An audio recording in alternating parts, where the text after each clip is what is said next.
is everyone doing? I'm excited to be here with you today on this wonderful Sunday.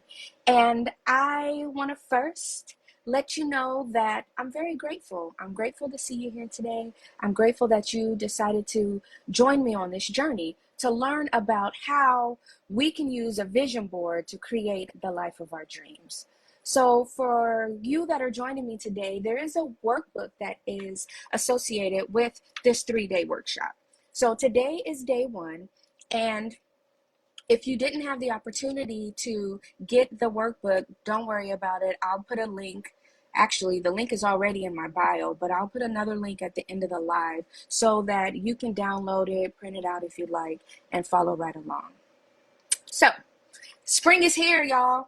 The weather's changing. The flowers are starting to bloom. I know that I planted a few flowers for my new Etsy store because I'm going to be making some flower essences and some sage bundles and a lot of fancy little things. But how you doing? How's everybody doing? I mean, how are you really doing towards those New Year's resolutions that you set? How are you tracking with your goals? For those of you who have been following me for any amount of time, you know that we spent the most of January learning to incorporate self-awareness in our planning, especially when we're doing something as large as planning for the whole year. And I wanted to check in with you and first start with that because, to keep it real, statistics indicate that only about 9% of us keep our New Year's resolution. And by this time, March, spring, 70% of us have completely given up on our dreams.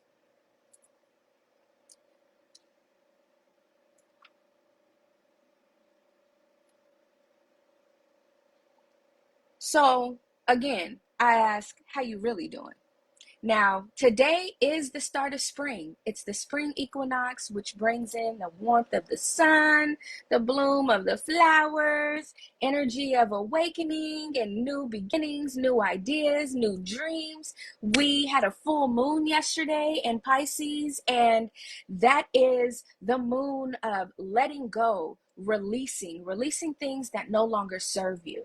So if you've gotten distracted, or maybe you slacked off a little bit on those goals or dreams that you had at the beginning of the year, don't worry. I got you. Stay tuned. We're going to figure it all out today. So I know it happens. I mean, it happens to me. You're busy. You're busy with work. You're busy with the kids. You're busy taking care of home. I mean, I just adopted 2 animals. I got a puppy and a cat at the same damn time. Okay, so if you want to know about busy, I am there too. I get it. I get it. And a lot of times when life happens, we start to get distracted. We get distracted from our dreams and things that we really want to accomplish in life. We have a tendency to put it on the back burner and, like let it simmer instead of flipping it and seasoning it, spicing it up and getting it ready for us to consume, right? And I've been there. I've been excited about the new year. Like, this is the year, girl. This is it. This is the day that I'm going to set all my intuitions, my resolutions. This is the day. And then life happens. I make a vision board.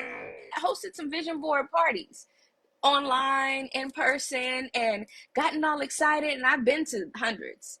And you know what happens? What happens is you make the vision board, you make it all pretty, you cut out all your ideas, and then you tell yourself, okay, I'll start next month. I did something.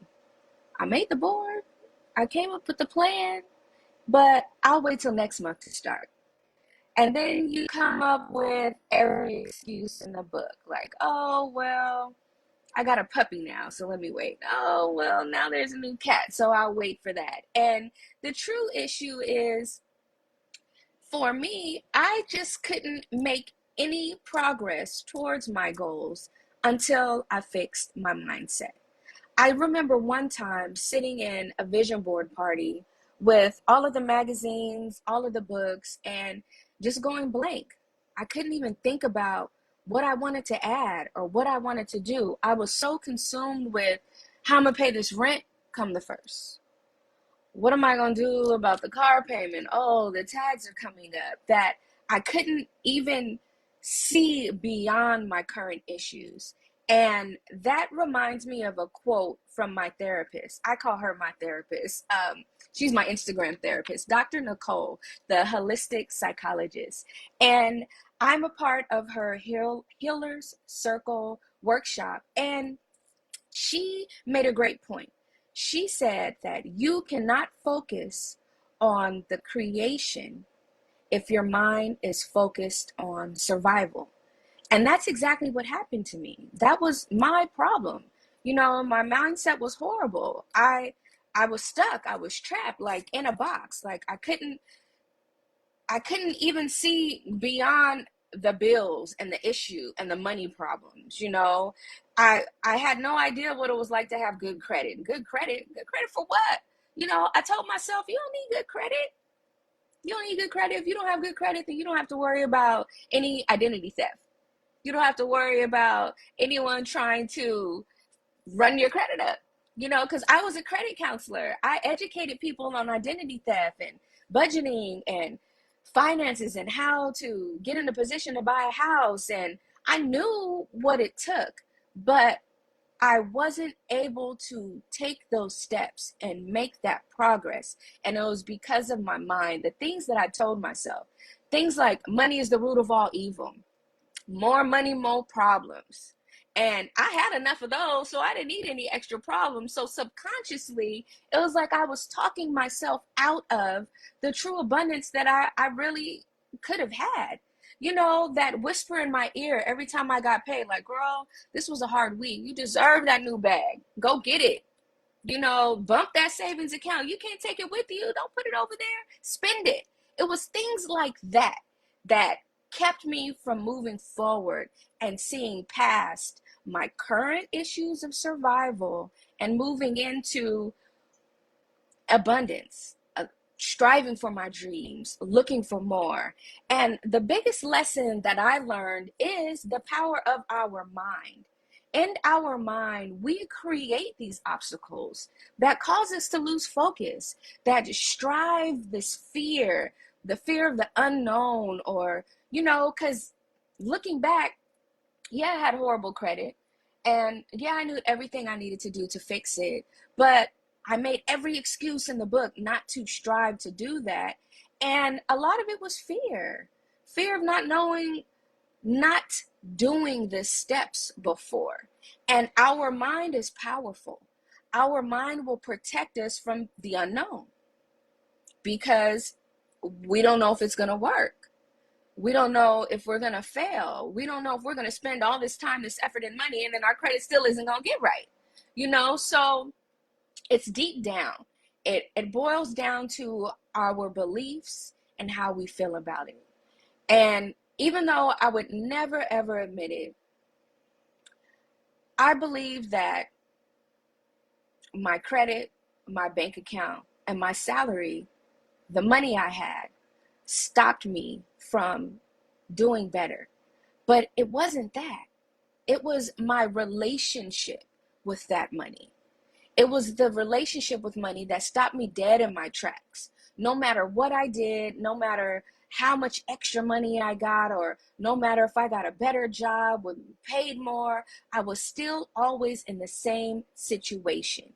And I know you've seen this before because you've heard stories or read on the Shade Room about celebrities filing for bankruptcy and they have millions and millions of dollars. And you've heard those stories about people winning the lottery and then a few years later they're depressed because they're broke all over again. And it's because it's not the money, it's not the amount of money, it's the way that you feel about money, it's the trauma of money that gets in our way. And in order to plant the confidence that you need to make the moves to manifest your dreams, we have to start by improving our relationship with money. You know, think about it. How would it feel going to a vision board party and creating that vision board and looking back a few months later and realizing that you manifested those dreams. How easy would it be to do that, to manifest your dreams when you were completely financially free? If you didn't have any restraints about your money, if you weren't constantly waiting for that paycheck to hit your bank account, or worried about that bill, if you paid it or when you're going to pay it, or if you're going to pay this one or pay that one, how would manifesting your dream life feel if you eliminated that and you were able to have the freedom, the blessing to be financially free? I mean, I want you to think about that. And I know it's Sunday, and I told you I wasn't going to take up too much of your time. So it is the Lord's Day. And for those of you who go to church, I hope you had a beautiful service. And I will be back on Tuesday. Part 2 of this entire lesson will be on Tuesday, March 22nd. And there I will be live to answer some of the questions that you guys have popped in today. I'm both live here on Instagram and on Facebook. And inside my private Facebook group is where the VIPs live. That's where it's popping. And there's a couple of questions in here that I definitely want to go over and dive into. So I'll be doing those on Tuesday when I come back. We'll also be talking about all things vision board, manifestation, abundance, about how stressing over these actual things stop us. It stops us from moving forward. And for those of you who have the workbook, I do have a little bit of homework for you. If you turn to page 8 in the workbook, you will see that there are a few discussion questions. Questions that will help you to decipher your relationship with money, to start to understand, do you have an issue? Is that what's stopping you or holding you back or slowing things down? Because as moms, we don't have time to waste. We're busy with life, with kids, with, managing the finances, the house, the man, whatever the case may be. We don't have time to waste. And a lot of times when we start thinking about our dreams, we think it's going to take so much time, and we don't have time. That's one thing that we don't have to waste. So making this first step, evaluating your money and your relationship with money, will help you to cut out the largest chunk of time that it takes for you to reach manifesting your dreams. So there are a few questions. The first one is, what is your earliest memory of money? Think about it. What is the first time you thought about money? Did someone give you an allowance? Did you want to buy something from the ice cream truck and have to go ask for money? Like, the very first time you remembered money, what was that? How was that experience? Did you ask to buy something and someone told you, no, we can't afford that? Think about that and write that down. How was money discussed in your home when you were a child? Did your parents discuss finances with you? Did you know how much things cost, or, your allowance? Did you receive one?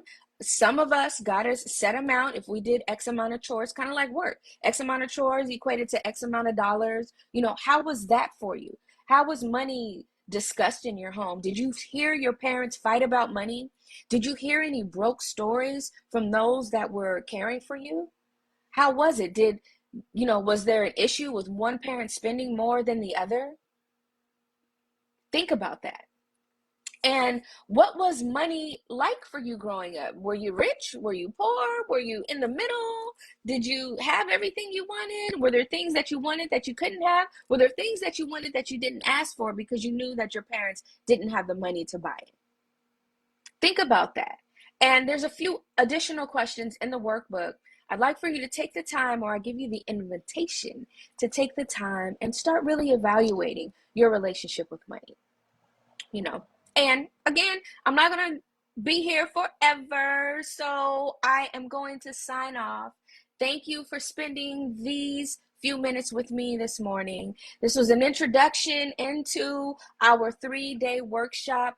Come back on Tuesday at 11:11. For those of you who have registered, the link is in my bio. I will also paste it here in the replay. I can email you the workbook. You can find it attached in the bio. And I look forward to seeing you on Tuesday. Ashe.